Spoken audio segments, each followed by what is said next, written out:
Hello friends, and welcome to this gentle reading of Lucy Maud Montgomery's Christmas-themed story entitled Matthew Insists on Puffed Sleeves. I want to wish all of you a very happy holiday season. Before we begin, let us find a comfortable place where we can relax. Settle into that place. Take a deep breath. Unwind. And let us begin this story.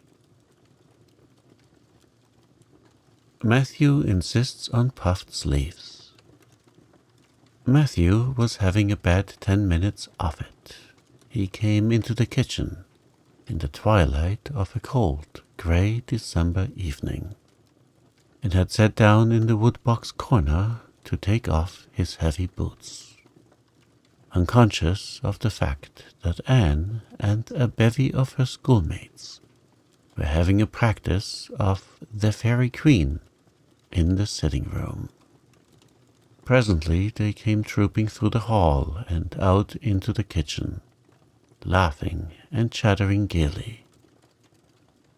They did not see Matthew, who shrank bashfully back into the shadows beyond the woodbox with a boot in one hand and a bootjack in the other, and he watched them shyly for the aforesaid 10 minutes as they put on caps and jackets and talked about the dialogue and the concert. Anne stood among them, bright-eyed and animated as they. But Matthew suddenly became conscious that there was something about her different from her mates. And what worried Matthew was that the difference impressed him as being something that should not exist. Anne had a brighter face, and bigger, starrier eyes, and more delicate features than the others. Even shy, unobservant Matthew had learned to take note of these things, but the difference that disturbed him did not consist in any of these respects. Then, in what did it consist? Matthew was haunted by this question long after the girls had gone, arm in arm, down the long, hard-frozen lane, and Anne had betaken herself to her books. He could not refer it to Marilla, who, he felt, would be quite sure to sniff scornfully and remark that the only difference she saw between Anne and the other girls was that they sometimes kept their tongues quiet, while Anne never did. This, Matthew felt, would be no great help. He had recourse to his pipe that evening to help him study it out, much to Marilla's disgust. After 2 hours of smoking and hard reflection, Matthew arrived at a solution of his problem. Anne was not dressed like the other girls. The more Matthew thought about the matter, the more he was convinced that Anne never had been dressed like the other girls, never since she had come to Green Gables. Marilla kept her clothed in plain dark dresses, all made after the same unvarying pattern. If Matthew knew there was such a thing as fashion in dress, it is as much as he did. But he was quite sure that Anne's sleeves did not look at all like the sleeves the other girls wore. He recalled the cluster of little girls he had seen around her that evening, all gay in waists of red and blue and pink and white, and he wondered why Marilla always kept her so plainly and soberly gowned. Of course, it must be all right. Marilla knew best, and Marilla was bringing her up. Probably some wise, inscrutable motive was to be served thereby. but surely it would do no harm to let the child have one pretty dress, something like Diana Barry always wore. Matthew decided that he would give her one.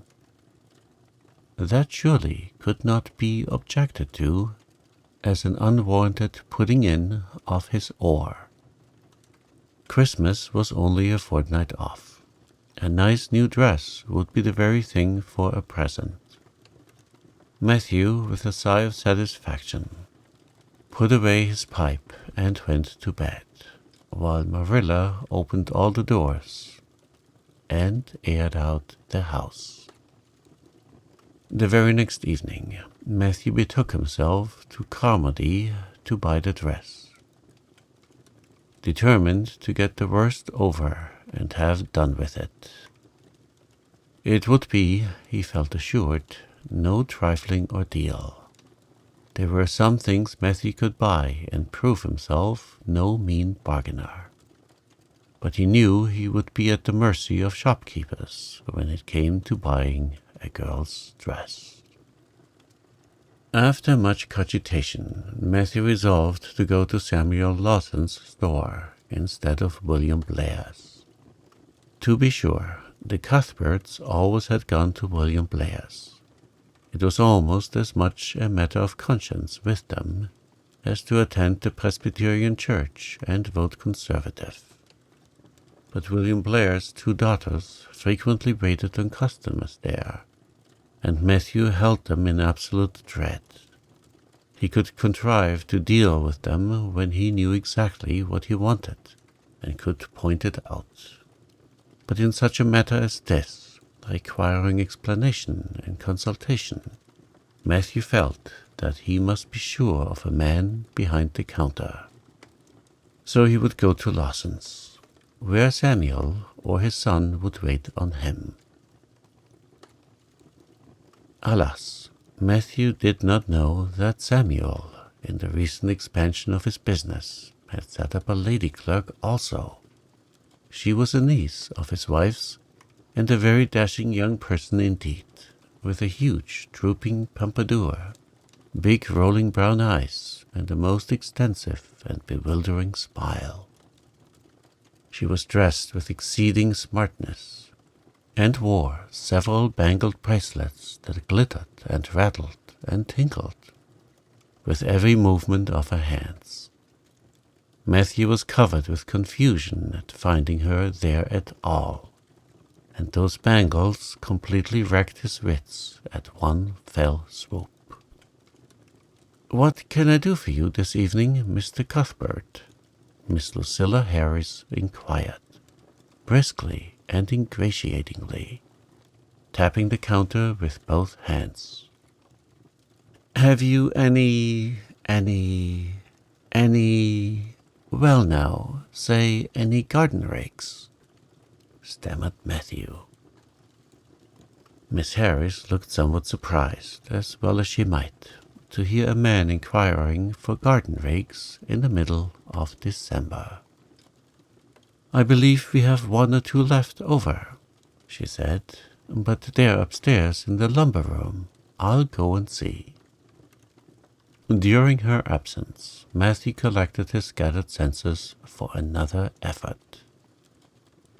When Miss Harris returned with the rake and cheerfully inquired, "Anything else tonight, Mr. Cuthbert?" Matthew took his courage in both hands and replied, "Well now, since you suggest it, I might as well that is, look at, buy some hayseed." Miss Harris had heard Matthew Cuthbert called odd. She now concluded that he was entirely crazy.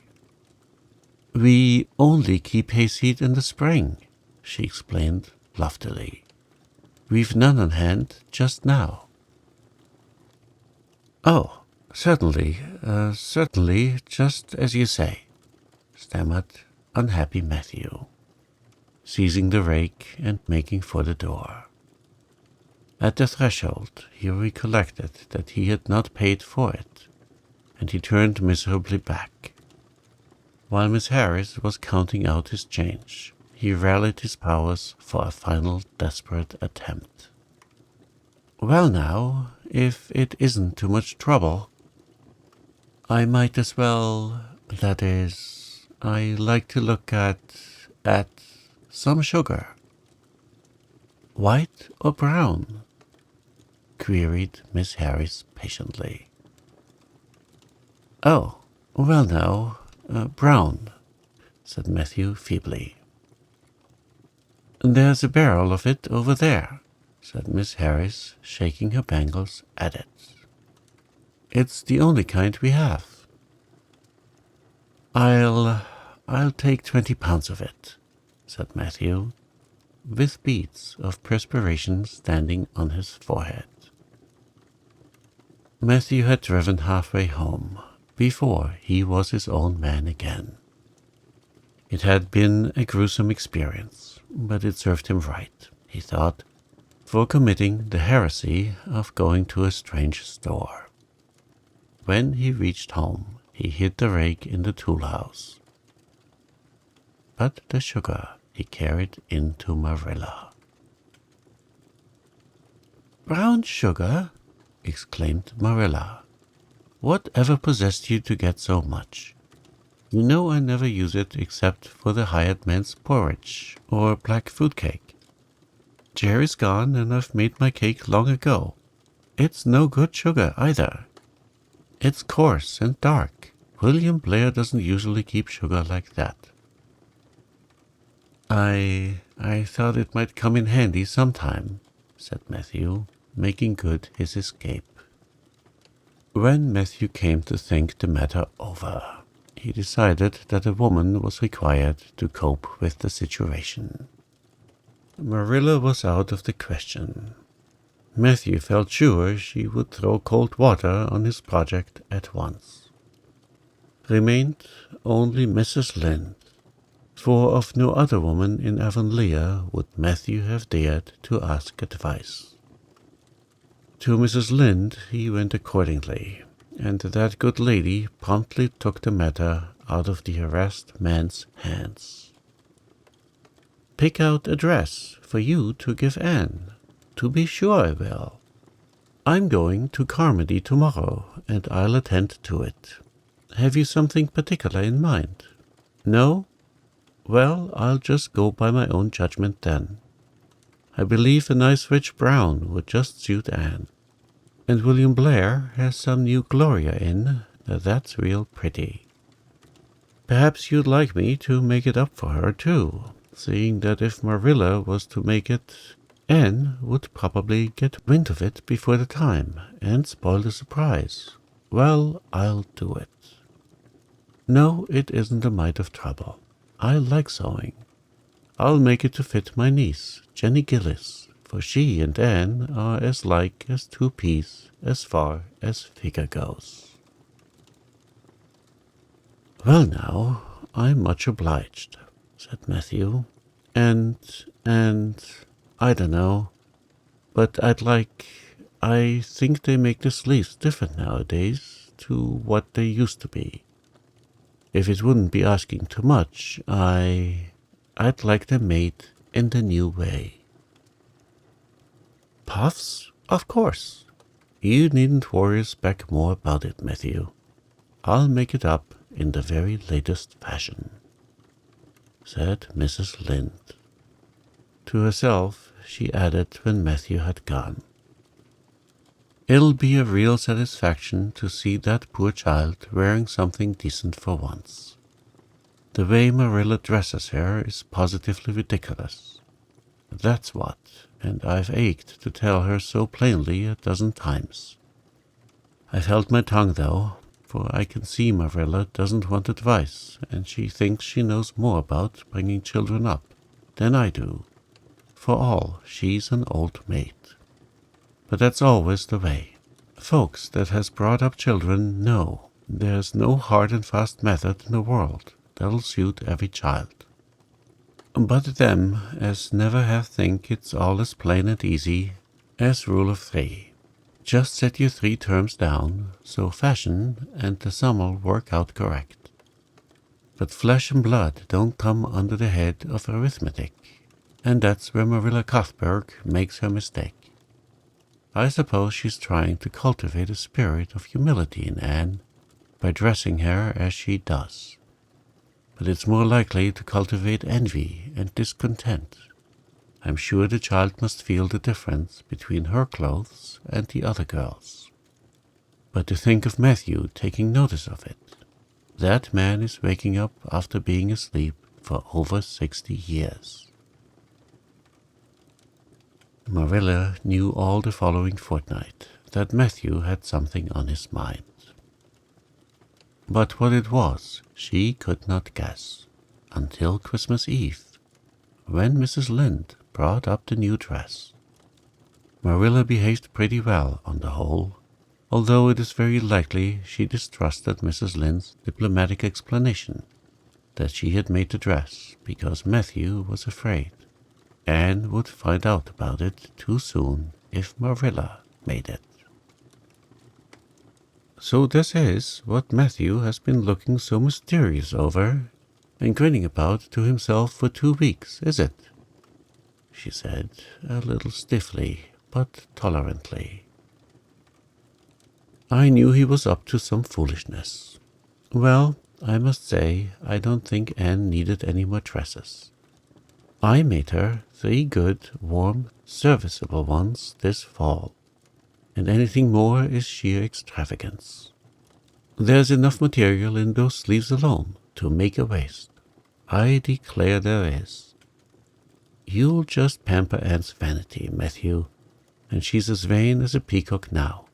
Well, I hope she'll be satisfied at last, for I know she's been hankering after those silly sleeves ever since they came in. Although she never said a word after the first. The puffs have been getting bigger and more ridiculous right along. They're as big as balloons now. Next year, anybody who wears them will have to go through a door sideways." Christmas morning broke on a beautiful white world. It had been a very mild December, and people had looked forward to a green Christmas. But just enough snow fell softly in the night to transfigure Avonlea. Anne peeped out from her frosted gable window with delighted eyes. The firs in the haunted wood were all feathery and wonderful. The birches and wild cherry trees were outlined in pearl. The plowed fields were stretches of snowy dimples, and there was a crisp tang in the air that was glorious. Anne ran downstairs, singing until her voice re-echoed through Green Gables. "Merry Christmas, Marilla. Merry Christmas, Matthew. Isn't it a lovely Christmas? I'm so glad it's white. Any other kind of Christmas doesn't seem real, does it? I don't like green Christmases. They're not green. They're just nasty faded browns and grays. That makes people call them green. Why, Matthew, is that for me? Oh, Matthew." Matthew had sheepishly unfolded the dress from its paper swathings and held it out with a deprecatory glance at Marilla, who feigned to be contemptuously filling the teapot, but nevertheless watched the scene out of the corner of her eye with a rather interested air. Anne took the dress and looked at it in reverent silence. Oh, how pretty it was! A lovely soft brown gloria with all the gloss of silk. A skirt with dainty frills and shearings. A waist elaborately pin-tucked in the most fashionable way, with a little ruffle of filmy lace at the neck. But the sleeves, they were the crowning glory. Long elbow cuffs, and above them 2 beautiful puffs divided by rows of shirring and bows of brown silk ribbon. "That's a Christmas present for you, Anne," said Matthew shyly. Why, Anne, don't you like it? Well now. for Anne's eyes had suddenly filled with tears. "Like it? Oh, Matthew!" Anne laid the dress over a chair and clasped her hands. "Matthew, it's perfectly exquisite. Oh, I can never thank you enough. Look at those sleeves. Oh, it seems to me this must be a happy dream."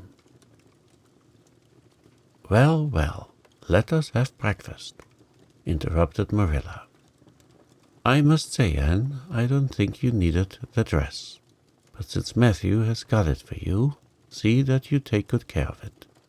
There's a hair ribbon Mrs. Lynde left for you. It's brown to match the dress. Come now, sit in." "I don't see how I'm going to eat breakfast," said Anne rapturously. "Breakfast seems so commonplace at such an exciting moment. I'd rather feast my eyes on that dress. I'm so glad that puffed sleeves are still fashionable. It did seem to me that I'd never get over it if they went out before I had a dress with them. I'd never have felt quite satisfied, you see. It's so lovely of Mrs. Lynde to give me the ribbon too. I feel that I ought to be a very good girl indeed. It's at times like this I'm sorry I'm not a model little girl. And I always resolve that I will be in future.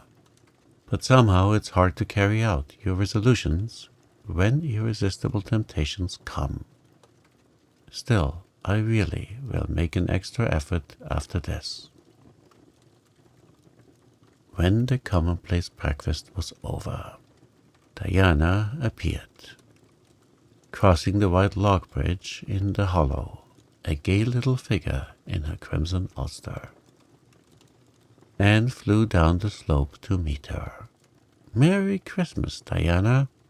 And oh, it's a wonderful Christmas. I've something splendid to show you. Matthew has given me the loveliest dress, with such sleeves. I couldn't even imagine any nicer." "I've got something more for you," said Diana breathlessly. "Here, this box. Aunt Josephine sent us out a big box with ever so many things in it. And this is for you. I'd have brought it over last night, but it didn't come until after dark. And I never feel very comfortable coming through the haunted wood in the dark now." Anne opened the box and peeped in. First, a card with "For the Anne girl and Merry Christmas" written on it. And then a pair of the daintiest little kid slippers with beaded toes and satin bows and glistening buckles. "Oh," said Anne, "Diana, this is too much. I must be dreaming." "I call it providential," said Diana. "You won't have to borrow Ruby's slippers now. And that's a blessing, for they are 2 sizes too big for you.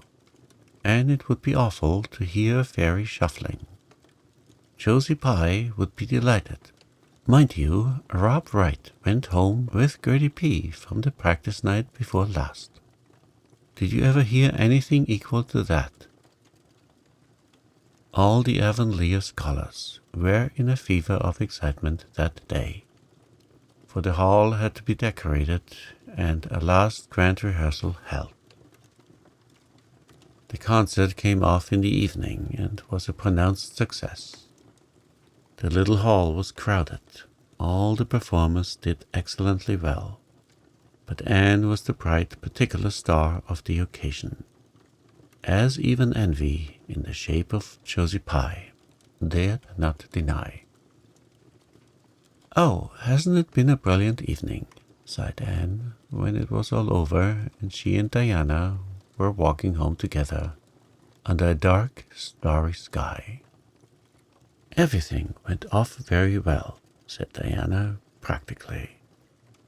"I guess we must have made as much as $10. Mind you, Mr. Allen is going to send an account of it to the Charlottetown papers."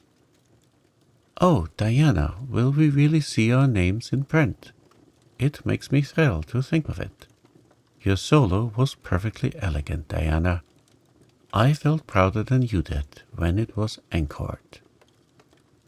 I just said to myself, it's my dear bosom friend who is so honored. Well, your recitations just brought down the house, Anne. That sad one was simply splendid. Oh, I was so nervous, Diana. When Mr. Allen called out my name, I really cannot tell you how I ever got up on that platform. I felt as if a million eyes were looking at me and through me. And for one dreadful moment I was sure I couldn't begin at all. Then I thought of my lovely puffed sleeves and took courage. I knew that I must live up to those sleeves, Diana, so I started in, and my voice seemed to be coming from ever so far away. I just felt like a parrot. It's providential that I practiced those recitations so often up in the garret, or I'd never have been able to get through. Did I groan all right? Yes, indeed, you groaned lovely, assured Diana. I saw old Mrs. Sloane wiping away tears, and when I sat down, it was splendid to think I had touched somebody's heart. It's so romantic to take part in a concert, isn't it? Oh, it's been a very memorable occasion indeed. Wasn't the boys' dialogue fine? Said Diana. Gilbert Blythe was just splendid. Anne, I do think it's awful mean the way you treat Gell. Wait till I tell you. When you ran off the platform after the fairy dialogue, one of your roses fell out of your hair. I saw Gil pick it up and put it in his breast pocket. There now, you're so romantic that I'm sure you ought to be pleased at that. It's nothing to me what that person does, said Anne loftily. I simply never waste a thought on him, Diana.